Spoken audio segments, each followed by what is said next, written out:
All right, you ready to have fun? Yeah, I'm ready. Freudian slippadoos. Slips. Hi, Ollie. Hi, Hi, Danny. everyone else. How's it going? Welcome back. Freudian Slips. This is a place where we get to talk about the shrinks, kinks, and things of the mental health field.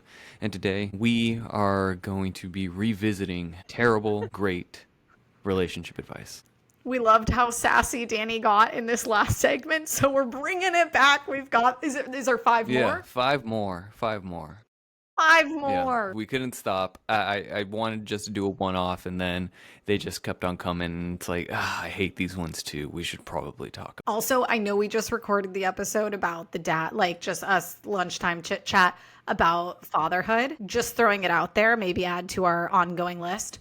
I'd love one of these about parenting advice. But we're both just like, oh my God. Because I know your experience, obviously, as a dad, and my experience as a school psychologist. Yeah. I've heard some really good ones. Yeah, bring in all of your terrible experience, or I'm sorry, bring in all of your wonderful advice, and I will happily tell you why you're wrong. I love it. Okay, jump in, All right. Danny. What's number So, five? really quick, have you looked at any of these, or are you going in blind? No, I like going in blind with these ones because I think it makes me excited. All right, cool. So, at number 5, we have negging. Do you know what that is? I'm not gonna lie, it sounds a little like pegging. Good. Nothing like that. Okay, no, what is negging? In my head, I'm like, Danny, don't yuck people's yum. That could be great advice. You don't know what they're into. What negging is, it is a dating tactic where you consistently call out all of the negative qualities or traits about the person in the hopes of them trying to win your favor. So essentially, it's bullying because I like you. Okay, like when you're 5. Sure. That makes sense when you're a child, or like truly, if like I had a kid and they, or the foster mom I one day hope to be, if said child comes home and is like so and so is like so mean to me, or they keep like sitting next to me and poking me and da da da da da. In my head, I'm not like, oh my gosh, this child's communication, they don't know how to. It's like, no, I think that's appropriate for that given age. They probably don't know what those feelings are. Maybe they don't know how to express them. Like they just want to be around that person and get their attention. That's where I think it's okay to be like, oh, I guess that's negging. That's okay. Like I think this is what they're trying to do. They're not doing it effectively, but this is maybe what that means. As adults, yes. As adults, as semi-contributing members of society, this is still something that we think is a good idea. Well, isn't it imago? It's one of the couples therapy theories. That's basically like you're going to look for whoever kind of your B-list parent was, even if you had an all-star. It's like, thanks, mom, for being an all-star, but sorry, the dad who disappeared. I will forever be looking for you. And so in that sense, I sadly see how it can work, because I think if someone hasn't worked through some of that stuff on their own, and then another person comes and is negging in all the ways that maybe one of their parental figures kind of fucked up as they were growing up in childhood, they might be like, I don't know, he says he loves me, but then he leaves. And then your unconscious is like, Dad! And then you go sadly and you're like, I can fix this. You can't. You can't fix it. It's just stupidity. The way that this actually shows up mostly in dating, believe it or not, is when couples have a lot of humor. Wait, I think I'm... Yeah. I may not understand. No, you're good. You're good. Follow me here. So when couples are coming in and they're trying to work through communication, conflict resolution, one of the things that we might find is that a couple tends to use humor to kind of go through anxious situations or tough conversations. Yes. Right? That is very common. But even when they know that their relationship isn't really in the best place, they still use humor. And here's the thing. There's humor that is just undercutting the seriousness of any topic. But then there's also humor that is constantly done at the expense of the other partner. Yeah, that I don't like. That is what we're kind of cluing in here right now. Okay. Right? Okay. And so the way that I always kind of explain this is I am not trying to get humor out of your relationship. I'm not saying that every relationship needs to be serious. That's not what we're talking about. But what we need to kind of understand is that I want you to think about the goodwill, the respect, and the love that you have for your partner as savings in a bank. Every time that you make a joke at your partner's expense, you are withdrawing from that account. It takes a lot of Mm-hmm. goodwill, love, and respect for your partner to interpret that joke in a decent way, right? Mm-hmm. When couples are in conflict, when this becomes like how you guys just go through any kind of tense situation, just cracking a joke at the other person, constantly highlighting their flaws, constantly bringing to light, the things that they struggle with, what you're doing is you are withdrawing from that account. And when relationships are kind of in the shitter, that is when your savings account is like in the red, in the black. And so it's not about taking out the humor in a relationship. It's about spending wisely. Does that make sense? Ooh, and yeah, and that to me also it kind of feels like is it Gottman where there's the kind of like they're not called the plus one, the minus one, but what does he call those when you kind of lean in to your Turning towards. partners? Yeah, the turning towards versus like turning away kind of things where there's a ratio Hmm. Hmm. there and you can't just like turn away or kind of do x amount of like jabs or negative responses to your partner's bids. That's what they are. You have to like there has to be a certain percentage of those that are leaning towards, which would not be making a joke at your partner's expense. That would be a ding, not a plus. And there has to be a certain ratio they found to even keep marriages going, because I know they did that study where he would spend like 10 minutes with couples, and it was with crazy accuracy that they were able to predict if in 15 years or 10 years or whatever that they'd still be married. So that seems like a very similar kind of Hmm. concept. Yeah, and in the less committed realm, like in the dating world, negging is kind of like is used as a tactic when you're meeting people. Is I don't know why is people love to call out flaws and then claim that I'm just being honest. I'm just calling it like I sees it. It's the most annoying That fucking thing. Okay, so the nagging thing would bother me if I saw it with a couple in session, or I'd be like, whoa, whoa, whoa. But I almost understand it more with couples or people in long term marriages because I can imagine there's more history, there's more resentment. The fact that this would be used as a flirtation just scares me because I feel like anyone who I don't get it. Just why would you even entertain that person? It's obviously I don't know. Yeah. What the hell do I know? The reason why. I get we're therapists, but just like I feel like if any normal human, it's like, how about if like someone's talking shit about you, especially if you're the one who's expected to pay for whatever this date is, fucking leave, please, Yeah, so please. it's like an example would be you guys are showing up on a first date, you guys are talking, and then you look at my shirt and you're like, "Oh my God, is that like a Harry Potter shirt? You're such a nerd." And it's like, "What?" You know, things like that. It's so. Do you understand what I'm saying now? Like making that little poke. I literally Now I'm in a position of being like, no, no, no, no. Like let me tell you why it's cool. Now, like that puts me on the back end. That puts you in a more power over dynamic right off the bat. And so now I have to spend the date trying to win your favor. See, that's some weird like. That's weird. I'm not even gonna say chess because it's so stupid. It's just like it's just dumb. Okay, I will say I'm not the most like politically correct person. And so maybe and I love good banter. Like, so for that example, because that felt like I'm for some reason I'm picturing straight up like bullying, which not to say that that isn't to some people. But maybe if I were on like a fourth or fifth date, like we have gotten to know each other a little, then like maybe I'd make a comment about your Harry Potter shirt. Or I would just be like, oh, like I literally, like I did in our other episode, I'm like, oh, you're one of those. But I think to like be like, you're a nerd, or like what a Yeah. square. I'd be like, why are you on a date with Yeah, me? yeah, yeah, yes, that. I'd be like, I had that in my profile. I'm Yes, confused. that is what I'm talking about. I honestly Okay. don't know why this kind of seems to be something that people like to do. It does really remind me of like kindergarten guy pulls hair because he likes girl kind of stuff. Yeah. And obviously, if that's your tactic starting off, I can imagine why your skills don't exactly get better with age. But Really do see how it happens. Not for everyone, but I think like on a larger scope or for like a solid group of people who are doing this, I can imagine that things were maybe done to them, or that's kind of how they saw their parents communicate, or didn't really see people communicate. It's all they really know. Because I also think in media and in movies and I always see, granted, it's more on a younger level, but that's how I think it's still really depicted, that kids or younger people are flirting with each other. They're being a little mean. They're calling each other names and stuff. So I can see how if someone hasn't really worked through their own maybe insecurities or just done enough work to realize this is what I'm looking for in a partner, these are things I value, or I can see how that could potentially be kind of a go-to. Even if it's like, oh geez, you have no idea that you're doing that, do you? Or like someone were to pause them and be like, how do you think, what is this supposed to accomplish? I don't know if many of them could give you a great answer.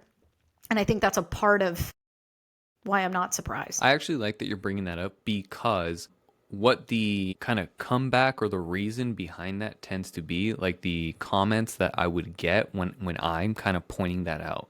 So if a client comes in, they're telling me, or if a couple comes in and I start to see it in their conversation, I'll kind of like call it out, like, hey, there's like a lot of criticism going on. Help me, what's going on? Why is this sound like an... Wait, can we say it at the same time? Because I think I know the response too. And we'll see if it's the same thing. Sure. Ready? Okay. 1, 2, It's 3. just a joke. They know I'm kidding. Yeah. Yeah! I got it. I knew it. Yeah. They will say, well, it's just a joke. They should know that. If they can't take a joke, then obviously I don't want to be with them.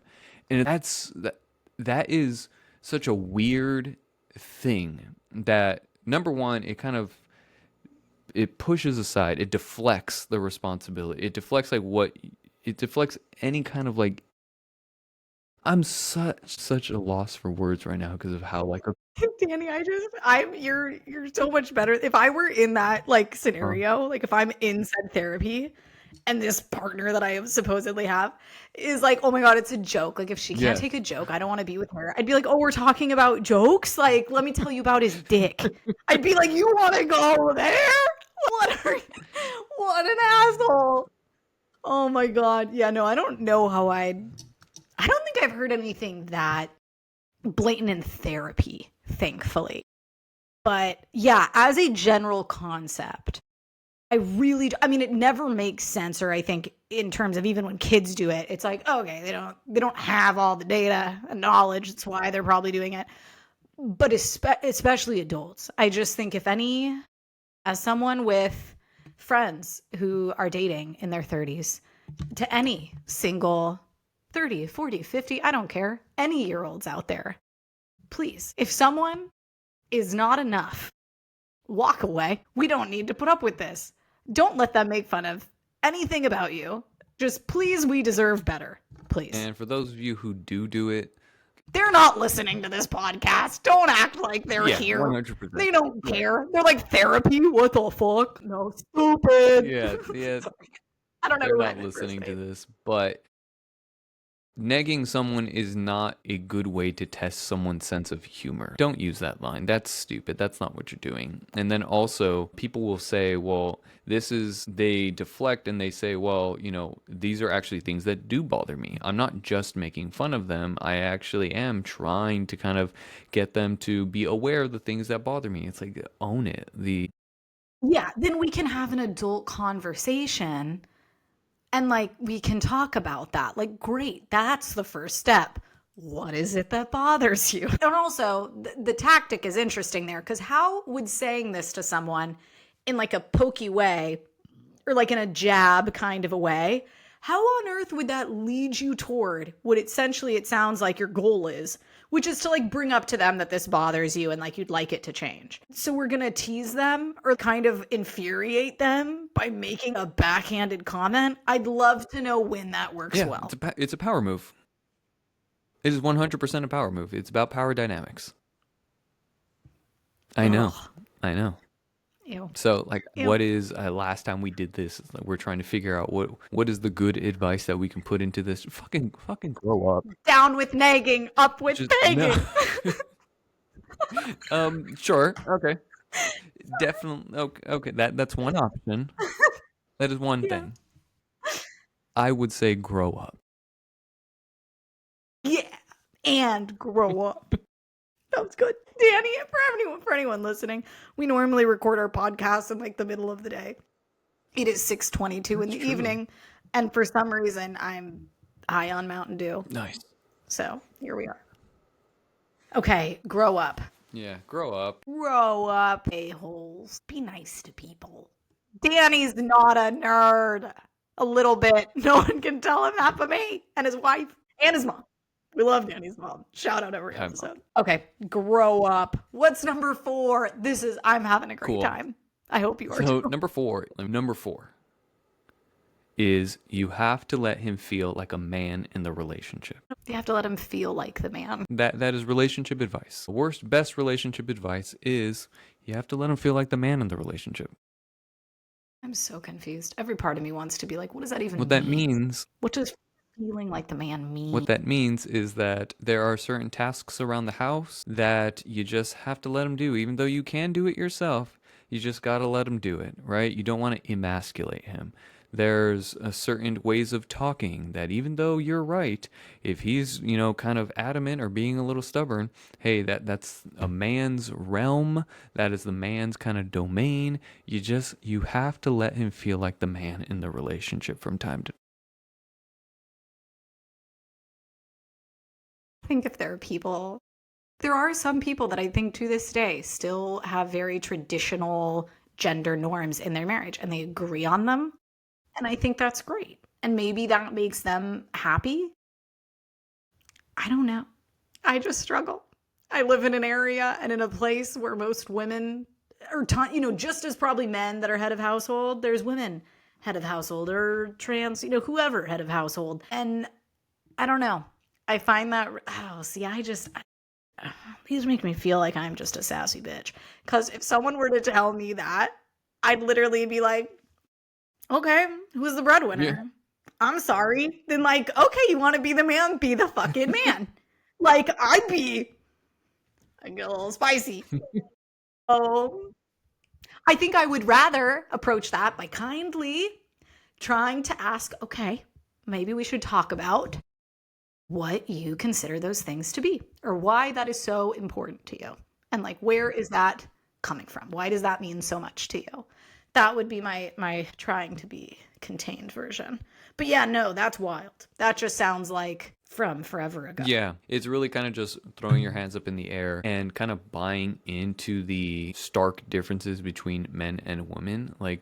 Are there differences? Yeah, there are, but there are so many more similarities than there are differences between us. And I think when we really put ourselves into those boxes and we perpetuate it with sayings like this kind of saying almost comes up when people are in conflict and partners are being stubborn and they neither want to listen nor do they want to engage with them.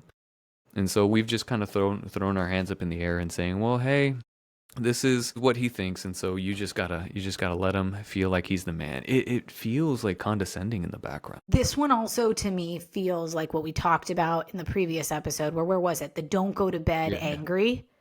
That it's all it doesn't fix anything.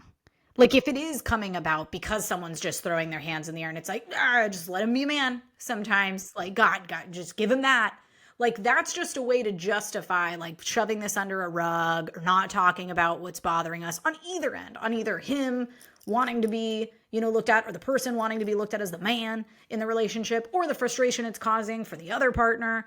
It's that's just kind of a way, in my opinion, it seems to be okay, I guess this is how I'll move on from it. That's not actually doing anything or talking about it. Yeah, 100%. On the receiving end, right, the person who would be saying this to the man is you are kind of just conceding and saying, well, whatever, I'm just gotta let this go. This is not the hill I'm gonna die on. Whatever, I'm just gonna let him think whatever he wants. And then on the man's side, does this feel like a win to you that people are really moving to the side, not because you're right, but because there's no reasoning with you? It's this. I'm not trying to take this to another tangent, but it is funny because that's very, I think, the just listen. Oh no, it's going to show up in the other episode, but I'll prelude. It definitely has to be added to our list about parenting because I immediately think of when parents are do it because I told you to. Me. And it's like, would you, right? Would you be, it's like, I honestly, as a parent, would want to feel like I want to explain this to you so that every time I ask, it's not going to be, because if I just use that logic, you're not listening, like, you still don't get why. So anytime this happens, we're in the same freaking dilemma. Versus if I'm like, hey, listen, if you touch that, it's hot. I can let you do it. You will probably get a blister. We'll run it under cold water immediately. But we can also avoid all of that by you please not touching that because it's hot. Like, I would just, so this feels very similar. Yeah, where it's like, what does the parent get? Or what does this guy, person in the relationship get from it being like, yeah, just because that's how it should. And it's like, wouldn't you want someone to understand your logic behind it and buy in as well and be like, actually, now that you've explained that to me, you are correct. I see where you're coming from, and I will absolutely do that for Yeah, you. the not the silver lining, but what is it like the thing that this is trying to bring out is the belief that there are some things that men must do. That does make me sad for the man in the Yeah, situation. like there is a core belief that many men have that they should be the breadwinner, that they should be the one to say the last word, that they should be the one to lead in this, that, or the other thing.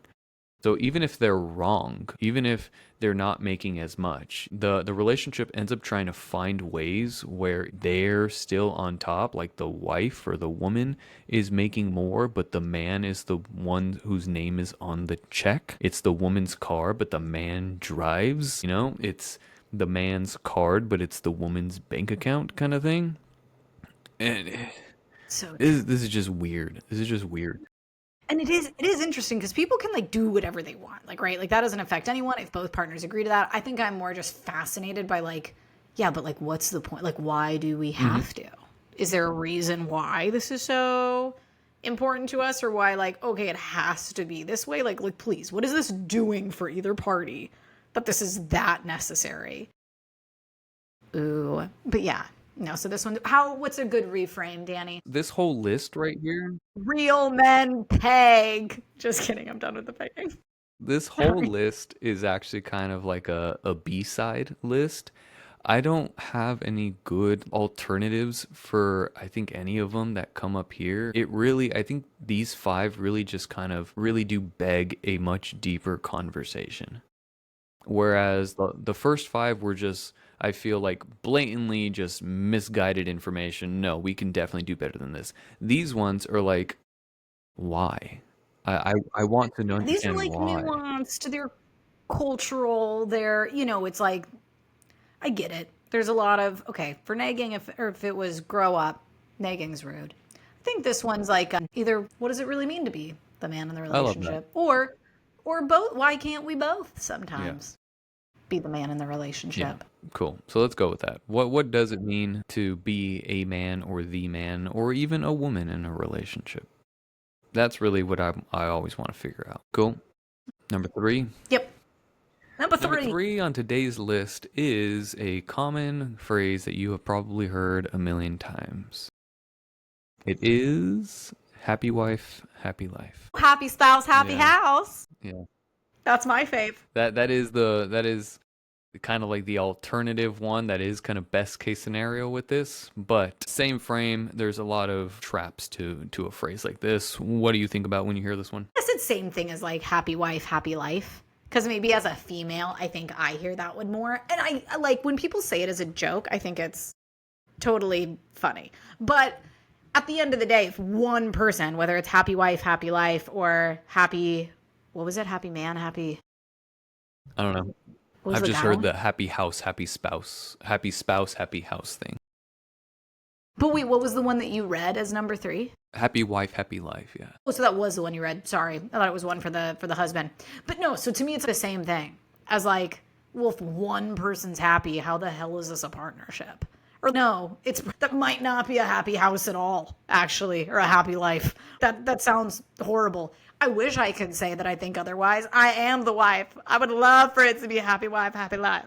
But no, that's not how that works. And I'd hope as the wife you want him to be, or they, she, anyone, to be happy sometimes too. So I just think it's like a funny little, I don't know. I think it can be like this one I find humorous. I don't hate it. But like I really am curious to wonder if anyone actually thinks this is true. Yes, they do. I will say, when I have heard people say this seriously, I guess, it's been husbands that you can tell they're like, irritated and they're like, whatever. But see, again, that feels like a throw your hands up, like, fine, happy wife, happy life. Or just like knowing what to do to get her to be happy or buy her forgiveness back, or she's been mad at me for things, so I'll do this. Boom, she's happy, we're good. And I just think that's a deflection. Sure. Rather than someone who things are totally fine. They're out at the store. They don't know what the hell flowers are. But they're like, my wife showed me a picture once. Those are her favorite. It starts with a T. That starts with a T. I think these are it.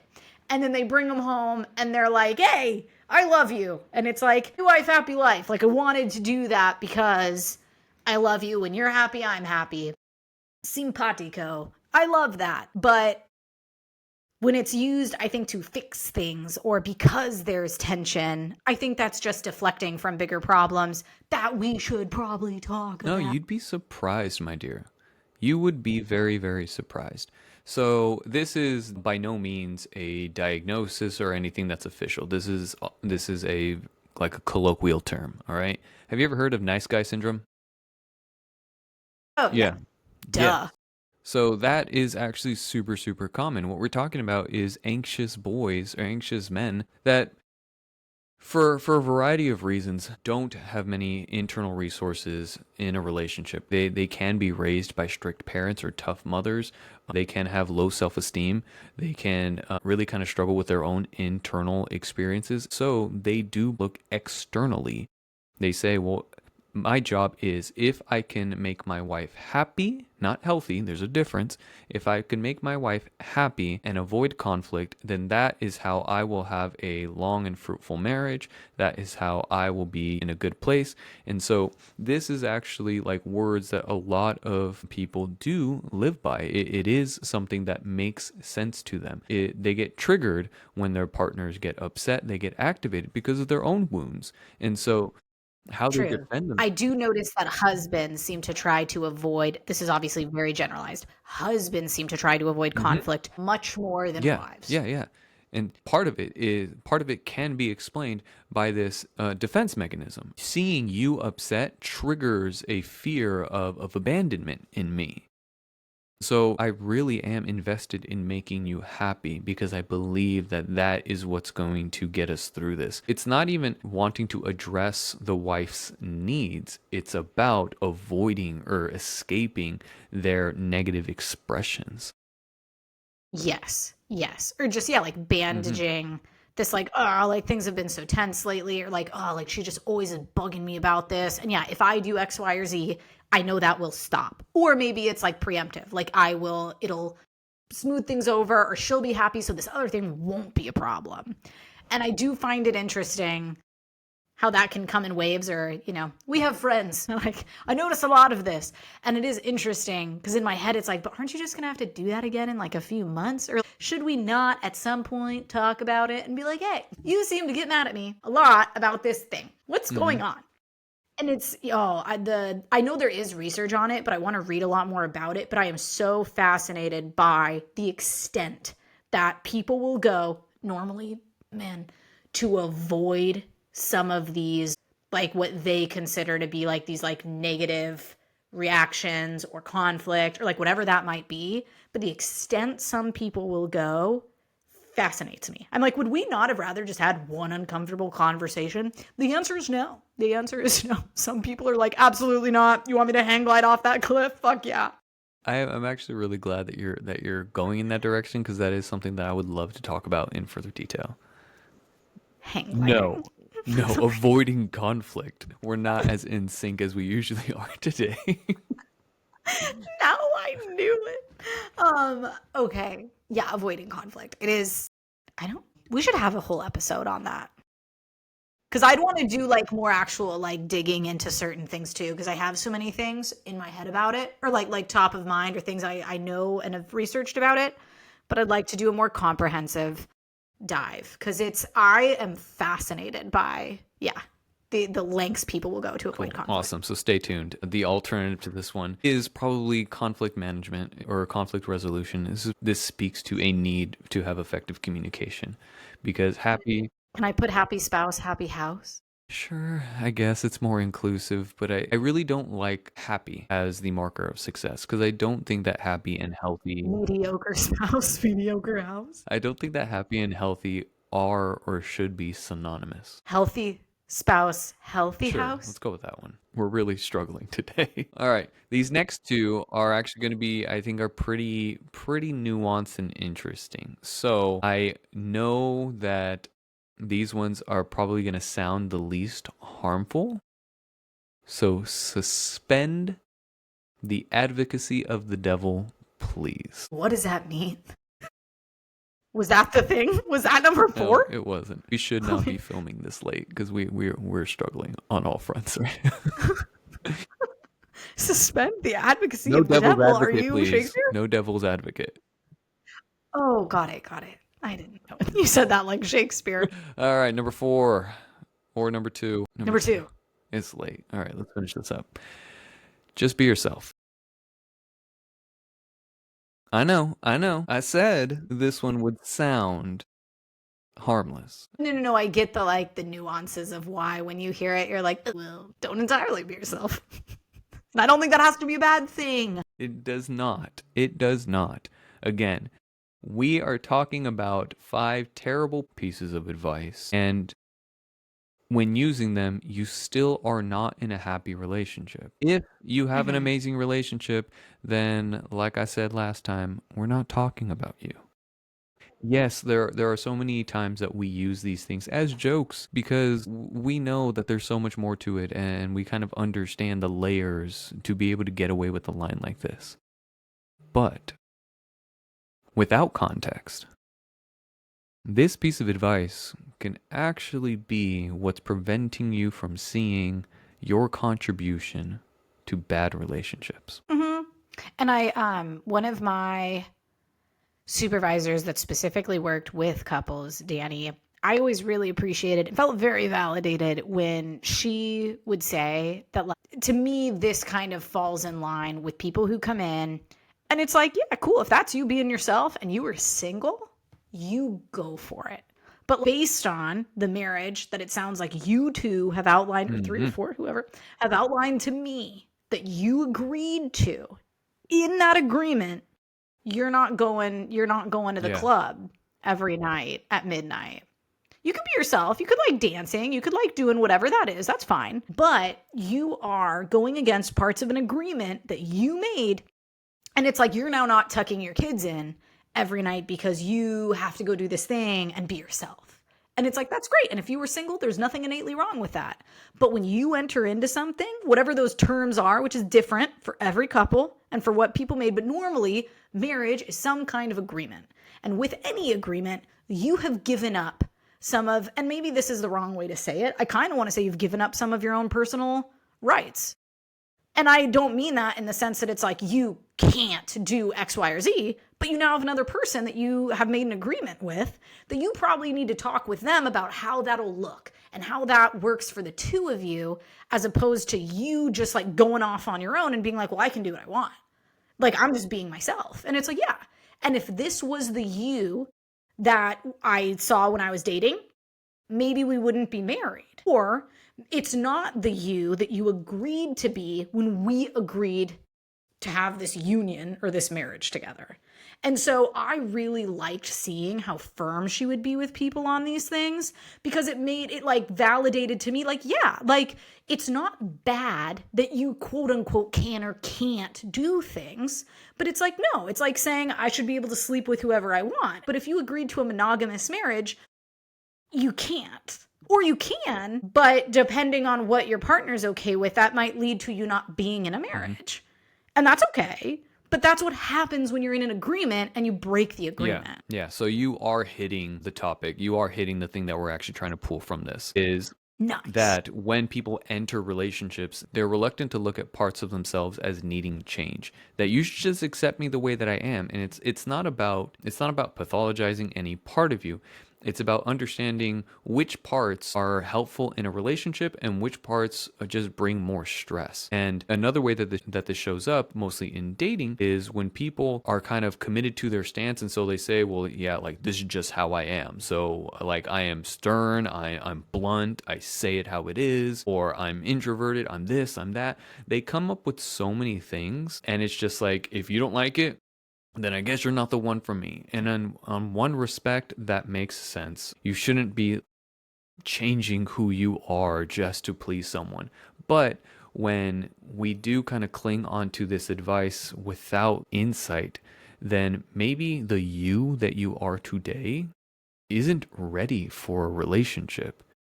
You have to look at that, especially if you want to be in a relationship. Yeah. And I don't think that's, again, like where I can see this getting blurry is like, yeah, there are parts of people that they absolutely should not, like, quote unquote, change. Or it's like, oh, but like, this is just who I am. Like, I believe in this religion, or no one's saying that those things should have to be forced to ebb and flow. But I think a lot of this, like you mentioned with that example, Danny, people can be so, I think, stubborn or so, what's inflexible? But I don't know any marriage long term that's going to work that great if both people aren't willing to be a little bit flexible. Like there's a lot of compromise that's probably going to have to happen. And I think some people might view it as, and this comment makes me feel like people view it as like it's a negative that I'm entering into something where I shouldn't have to be forced to get rid of any part of myself or change any part of myself. Where I think, I don't know if it's called a growth mindset. I don't know. But I think a different way to look at it is like, wow, how cool that I'm now entering this thing that I want to ebb and flow and be flexible about things. It's not just about me anymore. How cool. It's me and this other person. We're in this together. There are things that maybe I'm going to want to do sometimes that they're not going to want me to do, or vice versa. And we're going to have to talk about it and figure those things out as a team. And so I think some people can view this stuff as limiting and suffocating, and other people can view it as liberating and just like a whole next chapter of life that gives people purpose and meaning. To be like, cool, it's not just about me anymore. It's this next step of my journey. I love that. I think you knocked this one out of the park. I think you really, I think you took the lead on this one. The alternative, if we had one for this one, is to have that growth mindset. I really do like that one. Be yourself, but I do think that we have a responsibility to make sure that that self is ready for a relationship. And again, this is relationship advice. If you, and I think this really does take a little bit of self-reflection. I think you know why you're using this line. If you are saying, I just have to be myself, and you are someone who has that growth mindset, who is, always trying to make sure that they're expressing qualities that would be healthy in a relationship, then maybe this is something used to kind of keep your spirits up while you're trying to find your next partner. But if you are that person that's a little bit more stubborn, a little bit more rigid, and you're saying, well, this is just who I am, I just got to be me, right? If you don't like it, then it's not for you. Then I think you should kind of be taking a step back and saying, well, hold on. It's not about right or wrong. It's not about what I'm doing, if it's good or bad. Is it helping me thrive in a relationship, or is it making it harder? Yeah, and like honestly, you might be happier single right now. Like if that's how you feel about things, like you are probably not going to find someone who aligns with you in all of those aspects. And if it gives you more peace of mind to be like, I love doing whatever I want when I want, and like I like not having to be flexible on these things or have to compromise, that's awesome too. Like you probably would be happier single. Yeah. All right. Finishing it up. Number one for today. Number one for today is true love conquers all. Oh, this one makes me so sad. Yeah. Real love never gives up. Oh no. So this was kind of like what we no. hit the last time, where love is unconditional, right? Yeah. This one feels like bullying. Yeah. And this one breaks my heart just because I don't know. I picture rehabs and domestic violence centers, and I think true love just has to sometimes know when to stop. And there are not things that love can fix. And I think you can love someone, and sometimes, like, it's funny, I actually tell my couples, depending on situations, like I'll be like, no, like love is not enough. It's not. Like a feeling of love needs to be backed up by action. And if the action isn't there, you can love someone till the ends of the earth. And I don't minimize how hard certain things will be or leaving them, or the fact that you might never stop thinking about them. But it's definitely not enough. Yeah, and I don't think it should be. Like when I'm thinking about the couples that tend to use this line, similarly, I'm thinking about the scenarios that you just pointed out where things just aren't working out and they just keep digging their heels. They just keep putting in. It's like, what is the thing that you're actually trying to protect in this relationship? Are you saying that the love that you guys have is real and needs to be protected? Or are you saying this person, I'm idolizing or putting this person on a level that I can't see myself without, I can't see myself losing, and so I am sacrificing real love to avoid this loss. Does that make sense? It's like what are we actually talking about? What are we actually romanticizing here? Are we romanticizing love because it seems like you're just giving it out for free? Or are you romanticizing the person and giving them beautiful love that they might not deserve? Yeah. Danny, I know Spanish is a language that does it. I believe there's other languages too that have different words for love. Like there's not just one word for love. There's like a friendship love, like a soulmate kind of love, like a passionate, fiery love. And I know English, we just have love, like or love, basically. And I wish we had, whether they were more, there probably are more like academic-y terms somewhere in there that are like to map out different types of love, but I wish it was more common in just like our day-to-day language. Because I think some people, same thing with that, like that lust or something that comes on like so fiery and you just feel this attraction to someone like a magnet and you're like, whoa. I think people can sometimes, and not to say those people don't ever get married, but a lot of the time, that is not the person you end up with. And I think if someone's ever felt that, they just think that that's how it should go. And it's like, well, no. Sometimes, yeah, when you're digging your heels in or when it's like just so passionate, that's not the same necessarily as like a very comforting, safe, reliable kind of love that is the kind of person you might want to have kids with and be with for 50 years. And so I wish more people knew that kind of stuff or talked about it when the reality is like, I don't think it was Esther Perel. I think it was this book, Mating in Captivity. I really, I really think like that's that book. real. The Myth of Monogamy. I'm thinking The Myth of Monogamy. You're right. Mating in Captivity is Esther Perel. The Myth of Monogamy. I'll find who wrote it. But I love it. They go through this whole thing at the beginning where it's like, you want passion and fire and zest and they're like, you also want safety, home, comfort. And it's like, those don't exist at the same time. And I think as people, we want them all. And it's like, it doesn't work that way. You can feel some sometimes and feel some the other times, but I wish we just had different words for love that made people realize like true love does not quote unquote conquer all. It's like sometimes it was beautiful and fiery and wonderful while it lasted, and then it just isn't working for people anymore. Ooh, I like this one. I think you really shined on this episode. You brought in a lot of good insights just off the cuff. Thanks. I meet with a couple after this. I do. You're so much good with scripts. So much good. You're so much better with scripts. Maybe I could use one of those. And with these kinds of conversations, I think I do better with just like taking it when you tell me, because I think I get so excited and all these ideas rush to my brain. And so if I think too much about it, it'll overwhelm me. I'll end up in a rabbit hole.